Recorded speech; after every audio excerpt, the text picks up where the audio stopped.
በብሬን ፓወሩ ብቻ ከተጠቀመ አዋቂ ነው የሚሆነው። ሁለቱንም መቅጠም የቻሉ ሰዎች ወደ ላይ እስከ ጽርሐ አርያም ወደ ታች እስከ በርባሮስ አይተው 100ኛ ማዕረግ ደረሱ ይባላል። እዚህ ቀጥታ ልክ እንደ አንቴና ወደ ሰማይ ነው ያለው። ይሄ ናላችን ብሬናችን ማለት ነው። ህፃንን በማህፀን ስታየው ስፓይራል ነው። ልክ የተወለደ አዲስ ህፃን የተወለደ ህፃን ስትመለከተው ያ ቅርጽ አለው።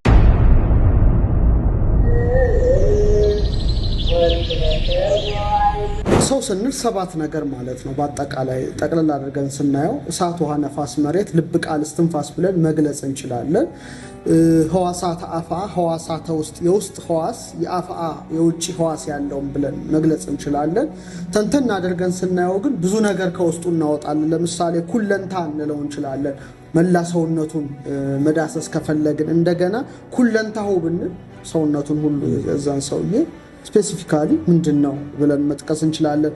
አካል አባል የሚባል ነገር አለ፣ ህዋስ የሚባል ነገር አለ፣ መንፈስ የሚባል ነገር አለ፣ ነፍስ የሚባል ነገር አለ፣ ባህሪ የሚባል ነገር አለ፣ ጠባይ የሚባል ነገር አለ፣ ህላዌ የሚባል ነገር አለ፣ መሌሊት የሚባል ነገር አለ። እነዚህ ሁሉ ቀደምት ኢትዮጵያውያን የተራቀቁበት እንግዲህ ስነ ሰብ ልንለው እንችላለን። በተለይ እሳት፣ ውሃ፣ ነፋስ፣ መሬት ስንል የተሾሙበት አካል ቦታ ስፍራም አላቸው። ለምሳሌ እንደ እሳትነቴ ገላዬ ይሞቃል ይተኩሳል፣ እንደ ውሃነቴ ፈሳሽ ነገር ይወጣኛል ላቡ ደም ወዘተርፈ፣ እንደ ነፋስነቴ ፍላለሁ እስትንፋስ ይወጣኛል። ሰው ሲሞት እስትንፋሱ ነው የሚቋረጠው። እንደ መሬትነቴ አጥንት፣ ጅማት፣ ጠጉር፣ ጥፍር የመሬት አካል ነው፣ የታወቀ ነው። ለምሳሌ አንድ ሰው እነዚህ ነገሮች ስላሉት ለመኖር እነዚህ ነገሮች ያስፈልጉታል። ለምሳሌ እንደ ውሃነቱ ውሃ መጠጣት አለበት ለመኖር።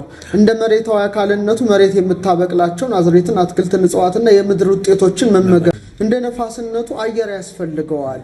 እንደ እሳትነቱ ደግሞ የግዴታ የፀሐይ ሙቀት ያስፈልገዋል ለመኖር። ስለዚህ 4ቱ ባህሪያተ ሥጋ የሚጣሉ ነገሮች ቢሆኑም ግን እየተስማሙ የሚኖሩ ናቸው በሰውነታችን ውስጥ ያለው። ለምሳሌ እሳት ውሃን በማትነን ውሃ እሳትን በማጥፋት፣ መሬት ነፋስን በመገደብ ነፋስ ደግሞ መሬትን በመጥረግ ይከናወናል። በሰውነታችን ቢኖሩም ግን አንድ ባህሪ ያስማማቸው ታርቀው የሚኖሩ ናቸው። 4ቱ ባህሪያተ ሥጋ ይባላሉ። የተሾሙበትም ስፍራ አለ። አሁን እንግዲህ የማሰቢያ ነገር ስላነሳህልኝ ነው። ከአንገት በላይ የእሳት ባህሪ ይመረዋል። ደረት ጀምሮ ያለውን ደግሞ የሳምባችን ላንጋችን ይዞ የአየር ወይም የነፋስ ባህሪ ይመረዋል። ሆዳችንን የውሃ ባህሪ ይመረዋል። እዚህ 3ቱ በጣም የማሰቢያ አካላት ናቸው። ከወገብ በታች ያለው መሬት የሚረግጠው አካል ደግሞ መሬታዊ ግብር ይመረዋል ማለት ነው። እንግዲህ 4ቱ ባህሪያተ ሥጋ ይባላሉ። ለምሳሌ ይሄ እሳት ብርሃን አለው እንደሚታወቀው፣ ሙቀት አለው። ይሄም እንደ ብርሃን እውቀት አለው ብሬናችን፣ በኋላ እናነሳው እንችላለን። እንደገና ደግሞ ቁጣና ንዴት እዚህ ውስጥ አለ። ይሄ ደግሞ የአየር ክፍል ነው። ቀሊላን ናቸው። እሳትም ነፋስም ቀሊላን ናቸው። የመላእክት ጠባይ ማለት እንችላለን ያላቸው። እነሱም እንደ እሳት የሚራቀቁ እንደ ነፋስ የፈጠኑ ናቸው። ይህም የአየር ባህሪ ነው። እንደሚታወቀው ልብ ላይ የተሾመ ነው። የልብ እውቀት በነፋስ የሚመራ ነው። እንዴት እንደሆነ በኋላ ላይ ገልጸዋለሁ። ይሄ ደግሞ ኩላሊታችን አካባቢ ያለው ደግሞ በውሃ ባህሪ የሚንሰፈሰፍ የኢንቲዩሽን እውቀት ወይም የኩላሊት እውቀት ይባላል። እሱንም በዝርዝር ማቅረብ ይቻላል። እና 4ቱ ባህሪያተ ሥጋ ተፈጥሯችን ውስጥ አሉ። የተሾሙበትም ቦታ አለ። የእውቀትም ቦታ ናቸው። እና አንድ ሰው እሳት፣ ውሃ፣ ነፋስ፣ መሬት ብቻ ሳይሆን ልብ፣ ቃል፣ እስትንፋስም አለው። ለምሳሌ ከልብ ቃል ይወለዳል፣ እስትንፋስ ይወጣል። ከመልደተ ቃል ወጽአተ እስትንፋስም ልብ ይላል። ደራሲ በልብ ውስጥ ያለውን ምስጢር ሲያወጣ ሲያወርድ ይኖራል። ኋላ ወረቀት ያመጣና ያንን ነገር በእስክሪብቶ ጽፎ ሲያወጣው ያ ነገር ልብ ወለድ ሊባል ይችላል። ልብ ወለድ ማለት ከልብ የተወለደ ቃል ማለት ነው።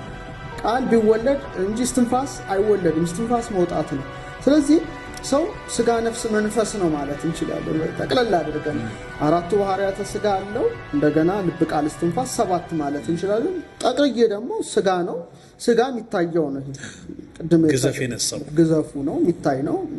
እንደገና ደግሞ የሱ ህይወት የምትሆን ነፍስ አለች፣ የስጋ ህይወት የምትሆን ነፍስ። መንፈስ ደግሞ የውስጥ ነው፣ የእግዚአብሔር ማደሪያ ይሁን ነፍስ አለው። ስለዚህ ሰው ስጋ፣ ነፍስ፣ መንፈስ ነው። በመሆኑም ከእንስሳት ከአራዊቱ ተለይቶ ቀና ብሎ የመሄድ አቅም አለው። የምታያቸው እንስሳት አራዊት አጎንብሰው መሬት እያዩ ነው የሚኖሩ። ትንሽ እንኳን ቢቆም መልሰው እንደገና ወደ መሬትነት እንትን ይላሉ፣ ቁልቁል ነው የሚወጡት። ሰው ግን አቅንቶ ያያልና ሰው ሲቆም ሁሉንም ይወክላል። ለምሳሌ እኔ ብቆም ቀጥ ብዬ ብቆምና እጄን ብዘረጋ ማለት ነው ይሄኛው አካሌ ከላይ ነው ያለው፣ ይሄኛው እጅ ነው የተዘረጋው፣ እግር ተዘረጋ። ስለዚህ አራቱ ባህሪያትን ወከሉ ማለት ነው። ይሄ እጄ ሁለቱ እግሮች፣ እሳት፣ ውሃ፣ ነፋስ፣ መሬት። ይሄ ግን የምን አካል ነው? የመንፈስ አካል ነው ማለት ነው። ስለዚህ ቀጥታ ልክ እንደ አንቴና ወደ ሰማይ ነው ያለው ይሄ ናላችን ብሬናችን ማለት ነው። ለምሳሌ ሚልክዌይ ጋላክሲን ብትመለከት ስፓይራል አለ። ይሄ እንደዚህ ጥምዝ ቅርጽ ነው። እነዚህ እንግዲህ በቀመር ዕውቀት በተለይ በጥንቱም ጭምር በጥንታዊ ስልጣኔ ዘመንም ጎልደን ነምበር፣ ፊቦናቺ ነምበር ምናምን የሚባሉ ነገሮች አሉ። ስፓይራሎች ፍጥረቱ ላይ ህፃንን በማህፀን ስታየው ስፓይራል ነው። ልክ አዲስ የተወለደ ህፃን ስትመለከተው ያ ቅርጽ አለው። ጸጉሩ እንደዚህ ሽክርክሪ ሰርክል ነው። ያ ክበብ ምንድነው? ቁልፉ ነው ምስጢሩ። እግሩ መሬትን በመርገጡ መሬታዊ አካል ነው። ጭንቅላቱ ግን ከፍ ያለ ልዕልና ያለበት ነው። ሰማያዊና ምድራዊና ሰማያዊ የተጣመሩበት ነው አካላችን። ስለዚህ ነፍሳችን የላይኛውን ዓለም ትጠማለች። ስጋዊ ባህሪያችን ደግሞ እንደምታውቀው ደግሞ የስጋን ነገር እንትን ለማለት ይህ ብቻ አይደለም። እንደገና ሰውን ፈትፈት አድርገን ካየነው ደግሞ ነባቢት ነፍስ አለችው፣ ደማዊት ነፍስ አለችው። እንደገና ደግሞ አራቱ ባህሪያተ ስጋ አለ። ይሄ ራሱ ከባድ ነገር ነው እና ለምሳሌ ሁሉም ብቻ ነባቢት ነፍስን ብትል ደማዊት ነፍስ ስጋን ለመማረክ ጥረት ያደርጋል። አሁን ደማዊት ነፍስ ስንል እንስሳቱ ያላቸው ነፍስ ማለት ነው። አዝሬት፣ አትክልት፣ እጽዋት ከአራቱ ባህሪያተ ስጋ ተፈጥረዋል። ምንም ችግር የለባቸው። እንደ ነፋስነታቸው ይናወጣሉ፣ በነፋስ ፍሬ ያፈራሉ። እንደ ውሃነታቸው ስትቆርጣቸው እንደ ቅንጭብት እንደ ቁልቋል ፈሳሽ ነገር አላቸው። ውሃም ታጠጣቸዋለ ለማደግ። እንደ እሳትነታቸው እንደ አስታ እንደ ዶግ ስትሰብቃቸው እሳት የመውጣት ግብር አላቸው። እንደ መሬትን የፀሐይን ብርሃን ይፈልጋሉ። እንደ መሬትነታቸው ታስታቅፋቸዋል። ከዛ ትንሽ ለየት ብሎ እንስሳት አራዊት ግን ደመነፍስ አለቻቸው። ይሄ ምን እንለዋለን? ኃይለ እንስሳ ይባላል። የነሱ ይሄ ኃይለ ዘር የምንለው የአዝሬት አትክልት እጽዋት ላይ ያለውን ኃይል ነው። ትንሽ ከፊልና ኃይለ እንስሳ አለቻቸው። ደመነፍስ ትባል። ለዚህ ነው ለምሳሌ ከብት ደሙ ካልፈሰሰ ማይበላው ደመነፍሱ ስላለችው እና ደመነፍስ ስላለቻቸው አኒማል ሶል እንትን ይላሉ። ምግባቸውን ፍለጋ ወዲያ ወዲህ ማለት እንደ ኢሞሽን ሁሉ አንዳንዴ አላቸው። ደስታ አላቸው፣ ሀዘን አላቸው፣ ቁጣ አላቸው። ለምሳሌ ኦፈመንጢጥ የምትባል ወፍ ባሏ ሲሞትባት ሀዘኗ ወበጽፍራ ትሴጽር ልሳና በጥፍሯ ምላሷን ሰንጥቃ ያው ተባይቱ ርግብ እንዳይደርስባት ምላሷን ታሳያለች። ሀዘን ነው። ደስታ አለ፣ ቁጣ አለ፣ የተለያየ ነገር ያሳያሉ። ይሄ ማለት ይሄ እንግዲህ ያላቸው በስሜት ሕዋሳት የመጠቀም ዕውቀት ማለት ለምሳሌ እንደ ንስር ተመልከተ። ምን አይነት ከሩቅ የሰናፍጭ ቅንጣት ስጋ እንኳን እንዴት አይቶ ተወርወሮ እንደሚወስድ ከኛ በተሻለ ማየት አለ። ለአይነ ከሆነ ማለት ነው። ለመስማት በጣም ንቁ ሰዎች አሉ፣ የሩቅ ድምጽ የሚሰሙ። በማሽተት ደግሞ በጣም የሚታወቁ አሉ። በመቅመስም እንደዛው፣ በመዳሰስም እንደዛው። ዝንጀሮ በትር ቆርጦ እስከ መማታት ይደርሳል። ይሄ እንዳለ ሆኖ የሰው ልጅ ግን ደግሞ ከፍ ያለ ኃይለ ንባብ ተሰጥቶታል ማለት ነው። ኃይለ ንባብ ማለት ከስጋ ምላስ ጋር ተዋህዳ የምትናገር ነፍስ አለችው። በየትኛውም እንስሳ ሊናገር አይችልም። ሰው ግን ፊደል በቋንቋ አቀነባብሮ ቃላትን ያወጣል። ከልቡ ቃሉ ይወለዳል። ሁሌ ልቡ ቃልን እየወለደ ይኖራል። እስትንፋስን እያወጣ በሕያውነት ይኖራልና በኃይለ ዘር፣ በኃይለ ንባብ፣ በኃይለ እንስሳ ግብር የተሞላ በመሆኑ ጠብ ውስጥ ያለ ነው። ለምሳሌ ደማዊት ነፍስ ካየለችበት ብላ፣ ጠጣ፣ ውለድ፣ በቃ ከዚህ ውጪ ሰው ሊያስብ አይችልም። መብላት፣ መጠጥ፣ መጨፈር በቃ ይሄ ነው ፓተርን ነው የሚሆነው።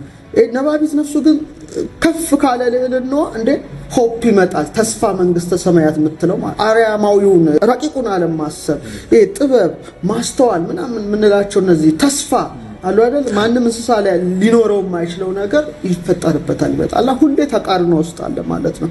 ይህ ብቻ ሳይሆን ለምሳሌ በተፈጥሮ ኩነታቸው ስናይ የእሳትና የነፋስ ቦታቸው ከላይ ነው። የውሃና የመሬት ቦታቸው ከታች ነው። ውሃ ምንድነው ሽቅብ አይወጣም አይነት ነው። ክቡዳን ስለሆኑ ታች አካባቢ ነው ያሉት እና ሰው ይሄኛው ከከበደው በቃ መብላት መጠጣት አይነት ነው። ይሄኛው ደግሞ የመላእክት ግብር አይነት ያለችው የነፋስና የእሳት ረቂቅ ባህሪ ካየለበት በቃ የሆነ የብቃታዊ ህይወት አሻግሮ የማየት በቃ ላይኛውን ዓለም የመናፈቅ ይኖረዋል እና ነፍሱን ከስጋው ሲለይ ቦታቸው በተመሳሳይ ነው። ይሄኛው የበለጠ ከሆነ ቦታ ወደ ላይ ነው የሚሄደው ነፍሱ ወደ ገነት በለው። ይሄኛውና ይሄኛው አሸንፎት ከኖረ ወደ ታች ነው የምትወርደው ነፍሱ። ስለዚህ ሰው በተቻለው አቅም እነዚህ ነገሮች አመጣጥኖ መኖር ካልቻለ በስተቀር ከአምላኩን ተለይቶ መብልና መጠጥ አምላኩ ኑሮት ወደ ታች ያወርደዋል ማለት ነው። ስለዚህ ሰው ስንል እነዚህ ነገሮች ሁሉ በአጠቃላይ ማየት መጭመቅ ይገባናል ብዬ አስባለሁ። የማሰቢያ አካላቱ የተሾሙት ምንድነው? አንዱ ሆዱ ላይ ነው፣ አንዱ ደረቱ ላይ ነው፣ አንዱ ጭንቅላቱ ላይ። ማሰቢያ አካላት ምንለው አንደኛው ኩላሊት ነው፣ ታች ያለ ነው። ቅድሙ ውሃ ይመራዋል ያልኩት ማለት ነው። የውሃ ባህሪ ልክ እንደ ውሃ ነው። በኋላ እናነሳው እንችላለን። ኩላሊት ያጤሰው በደንብ እናስተውል። ኩላሊት ያጤሰው ለምሳሌ እግዚአብሔር ልብና ኩላሊትን ይመረምራል ይላል መጽሐፍ። ይፈትን ልብ ወኩላያተ ሲል ይሄ ማለት ውሃ የሚመራው ነው። የውሃ ዕውቀት ነው። የውሃ ዕውቀት ምንድነው? በኋላ እናየዋለን። ይሄ ነፋስ የሚመራው ነው። የልብ ዕውቀት ነው። ኩላሊት ያጤሰው ልቡና ያመላለሰውን ይልና ወደ እሳት ይመጣል። ከፍ ያለ ነው ናላ የወረሰው ተብሎ ሶስቱ ማሰቢያ አካላቶቻችን አንደኛው ኩላሊት ነው፣ አንዱ ልብ ነው፣ አንዱ አንጎል ነው። እነዚህ በሚዛን ነው የሚመሰሉት፣ እንደ ሚዛን ናቸው። ቅርጻቸው ሚዛን ነው ስታያቸው፣ ኩላሊትን በልብን እነዚህ ሶስት ሚዛኖች ናቸው። ብዙ ጊዜ የምናገረው ነገር አለ። ሰው በኩላሊቱ በልቡ በጭንቅላቱ ዕውቀት ከተጠቀመ ብቻ ነው ጠቢብ መሆን የሚችለው። በብሬን ፓወሩ ብቻ ከተጠቀመ አዋቂ ነው የሚሆነው። ሶስቱን ካልተጠቀመ ምንም ልትለው አትችልም። አሁን ከላይ እንጀምር። የእሳት ባህሪ ከሚመራው ዕውቀት እንጀምር ማለት ነው። እሳት እንደሚታወቀው ብርሃን አለው፣ ሙቀት አለው እና እዚህ ውስጥ ያለው የብርሃን መጠን ከባድ ነው። የዕውቀት መጠን ማለት ነው ከአንገት በላይ። ይሄ ከአንገት በላይ ያለው ከፍ ያለ ነገር ነው እንደምታየው። አንደኛ ከሰማይ ጋር መገናኘት የሚችለው ከፍ ብሎ ሰማይን መዳሰስ የሚችለው ሰው ከራስ ፀጉሩ እስከ እግር ጥፍሩ ነው አይደል የሚባለው የመጨረሻ ስለሆነ ይሄንን በኢትዮጵያውያን የዕውቀት እይታ ወይም ሰውን ተንትኖ የማቅረብ እይታ ምን እንለዋለን? መክብበ ሕዋሳት። የሕዋሳት ሁሉ መክብባቸው እንለዋለን። በቃ ሰው እጁ ቢቆረጥ ይኖራል፣ እግሩ ቢቆረጥ ይኖራል፣ አንገቱ ቢቆረጥ ግን ሊኖር አይችልም። ስለዚህ መክብበ ሕዋሳት ነው ሁሉንም የያዘ። ቅድምም እንዳልኩት ሕፃን ሲወለድ ፀጉሩ ላይ እንደ ሽክርክሪት እንዳለ ሁሉ ከላይኛው አካል ጋር የሚገናኘው እንደ አንቴና ይሄ ነው። በጣም የናላ ኃይል ቀላል አይደለም። በኢትዮጵያ ቀመረ ፊደል ከአንገት በላይ ያለው ይሄ ናላ ዕውቀት በፊደል ቀ ነው የምንወክለው፣ የራስ ቅል ማለት ነው። የቀ የተሰጣት የቀመረ ፊደላችን ወይም የጂኦሜትሪያ ልኬቷ 100 ነው። ስለዚህ ይሄ 100 ነው። በቃ አጠቃላይ 100 ብለን እናይተሽ ለምሳሌ 30 60 100 ፍሬ እንደሚባለው ይሄ የናላ ዕውቀት የ100 ዕውቀት ነው። በጣም አብሶሉት ዕውቀት ነው እና መክብበ ሕዋሳት ይባላል። እንደው በጣም የሚገርመው የቀ ወይም ራስ ቅል የሚመራበትን ኮድ የምትሰጠው ቀ እንደምታያት መስመር አላት፣ 2 ክብ አላት። ይሄ በደንብ እናስተዋላለን። ምክንያቱም ከቀ ቀጥሎ በአበገደ ረ ነው ያለው ራስ ነው። ከራስ ላይ ነው ቅል ቀ የሆነችው። ቀ ክብ 2 ክብ አላት። እዚህ ላይ እንደውም ስክሪኑ ላይ ተመልካቾቻችን ሊያዩት ይችላሉ። እና 100 ቢሊየንስ ኒውሮንስ አሏት። 100 ትሪሊየንስ ግንኙነት ማድረግ ይቻላልና ምን ያህል ውስብስብ እንደሆነ ማሰብ ያስፈልጋል። አብዛኛው በዚህ መጠን ማለት ነው። ይሄ ማለት ትንሹ ዩኒቨርስ ማለት ነው። ትንሹ ኩለንታ አጽናፈ ዓለም ከአንገት በላይ። ለምን ጥበብ ሀነጸት ላቲ ቤተ ወአቀመት ላቲ 7 አይማደ ጥበብ ነው። ጥበብ ቤቷን ሰራች ይላል፣ ለራሷ ቤትን ሰራች፣ 7 ምሰሶችን አቆመች ይላል። ምንድነው ጥበብ? እግዚአብሔር ነው። መክብበ ሕዋሳት የሆነውን ራስን ሲሰራ ወይም አጠቃላይ ሰውነትን ፈጥሯል። ራስ ላይ ግን 7 ነገሮች ሹሟል እንደማለት ነው።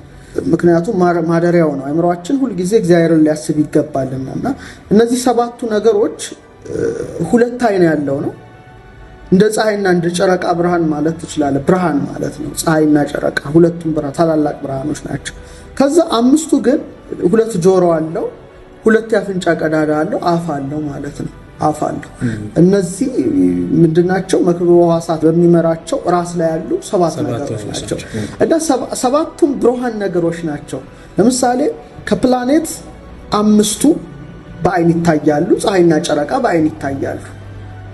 እነዚህም የሚታዩ ነገሮች ናቸው፣ አፍአ ሆነው ይታያሉ። ለምሳሌ ሜርኩሪ፣ ቬኑስ፣ ማርስ፣ ጁፒተር፣ ሳተርን እነዚህ የምንላቸውና ፀሐይና ጨረቃ እና የቀኝ አይንን በፀሐይ መወከል የግራ አይንን በጨረቃ መወከል ይሄ ራሱ ችሎ ሰፊ ነገር ነው፣ ወደዛ አልገባም። እና እሁድና ሰኞን መወከል ማለት ነው። እሁድ ፀሐይ ነው፣ ሰኞ ጨረቃ። ለምን ተባሉ? ሌላ ቀን ራሱን ችሎ ብናነሳው እንችላለን። ማክሰኞ ላይ ስንሄድ እዝን ዘየማን የሚባለው ወይም ቀኝ ጆሮ ላይ ስንሄድ መሪህ ወይም ማርስ ነው። ቀጥሎ ደግሞ ይሄ ማለት ማክሰኞ ረቡዕ እንደማለት ነው። ራብ አራተኛ ማለት ነው። እዛ ላይ ተሾመው ሜርኩሪ ነው፣ አጣርድ የሚባለው ማለት ነው። ቀጥሎ አንፍ ዘየማን ነው። ቀኝ አፍንጫ ቀዳዳ፣ ግራ አፍንጫ ቀዳዳ ናቸው። አንዱ ሐሙስን ይወክላል። ሐሙስ ደግሞ መሽተሪን ጁፒተርን የሚወክል ነው። አርብ ነው። አንፍ ዘጸጋ ቬኑስ ናት፣ ዝሁራ ናት። ይሄ ትርጉም አለው ራሱ እና አፍ በሳተርን ነው በዙሃል ይወከላልና እነዚህ ሰባቱ መገብተ ዕለታት ይባላሉ። ሰባቱ መገብተ ዕለታት ማለት ዕለታቱን ወክለው የሚመግቡ ብሩሃን አካላት እንደማለት ነው። ስለዚህ በሰባት ጥበብ ሰውን ሲፈጥር ጥበብ እግዚአብሔር ማለት ነው። አያማድን ያቆመ የሚለው ሰው መታወቂያው ፊቱ ነው። በቃ እጁ አንገቱን ከተቆረጠ ሰው እኮ ልታውቀው አይለይም። በቃ የሞተም ሰው አንገቱ ከተቆረጠ አታውቀው። መታወቂያው ግጻዌ ይባላል። እፍ ያለበት ፈጣሪ እፍ ብሎ ሕይወት እስትንፋስን የሰጠው ፊቱ ላይ ነው። ወነፋ ውስተ ገጹ ለአዳም መንፈሰ ሕይወት እፍ አለበት። ይሄ ማለት ይሄ አካል እነዚህ ሰባቱን ብሩሃን አካላት የወከለ አካል ነው። በጣም የከበረ አካል ነው። ስለዚህ መክብበ ሕዋሳት ሆኖ የእሳት እውቀት እየመራው የሚኖር ሲሆን 100 ቢሊየንስ ኒውሮኑ ትሪሊየንስ 100 ትሪሊየንስ ኮኔክሽን ያለው ኤሌክትሪክ በለው በቃ። እንደውም ሳይንቲስቶቹ ምን ይላሉ? ጭንቅላትን ኃይል ሲያነሱ እንትን ማድረግ ይችላል፣ ማብራት ይችላል። የተወሰነ ግሉኮስ ተጠቅሞ ማለት ነው። በጣም ደግሞ የሚያበራው ደግሞ የበለጠ ኃይል የሚሰጠው ሰው ንቁ ሲሆን፣ ሰው ለእንቅልፍ አልተፈጠረም፣ ለንቃት የተፈጠረ ነው። ሲነቃ በጣም ኤሌክትሪኩ ይሰራልና ይሄ በጣም የሚገርም ነው። አሁን ፊደል ቀን አምጥተን ምክንያቱም እያንዳንዱ የሚወከልበት እንትን ስላለ ማለት ነው። ይሄ በሁለት መልኩ እንወክለዋለን። አንደኛው በሰፊደል ይወከላል፣ እሳት ስለሆነ ማለት ነው። ዝርዝር ውስጥ አልገባም። ወይም ደግሞ በቀም ይወከላል። ቀ ማለት ያው ስክሪኑ ላይ ተመልካቾቻችን ይመልከቱት፣ ሁለት ቀዳዳ አለው። በተመሳሳይ መልኩ የራስ ቅላችን ውስጥ ሁለት የአንጎል ክፍሎች አሉ። ቀኝ አንጎልና ግራ አንጎል አለው። ይሄ በጣም የሚገርም ነው እና እንደ ሚዛን ነው የሚያዩት ሊቃውንት፣ ሚዛን ይሉታል። አሁን ጥናቶች እንደሚያሳዩት የግራ አንጎል ከቀኝ አንጎል በበለጠ ቃላታዊ ትንተና ላይ የሚያተኩር ነው። ለምሳሌ መነሳነሳችሁን ወደ ግራ አድርጉ፣ ወደ ቀኝ አድርጉ የሚባል ነገር ምርቃት ላይ እንደምናየው ማለት ነው እና አሃዛዊ አንጎል ነው። ግራ አንጎል አብዛኛውን ጊዜ ቅደም ተከተል ይሄ ትንተና የሚወድ መስመራዊ ሳቤን የሚወድ ቀመር የሚወድ የቋንቋ የሚወድ አመክንዮ ነገር ላይ አማናዊ ነገር ላይ ትኩረት የሚያደርግ የአንጎላችን ክፍል ነው። ቀኝ አንጎል ግን ትንሽ ለየት ይላል፣ አብስትራክት ነው። ቅድስናዊ ሳቤ ያስባል፣ ስፒሪቹዋል የሆነ ነገር ኢንላይትመንት፣ ይሄ መንፈሳዊ አብርሆት ይፈልጋል። ይሄኛው ቀኝ አንጎል ራእይ በኋላ ልናነሳው እንችላለን። ዜማ ሊወድ ይችላል። በቃ መንፈሳዊ ነገር፣ ውሳጣዊ ስሜት ነገሮች ሁሉ በቀኝ አንጎል የሚከወኑ ናቸውና ኢቃላዊ የሆኑ ነገር ከቃላት ኢቀመራዊ ከቀመር የወጡ ግን በርቀት ደረጃ የሚታሰቡ ነገሮች አብዛኛውን ክፍል የቀኝ አንጎል ክፍል እንደሚከውናቸው ጥናቶች ይጠቁማሉ።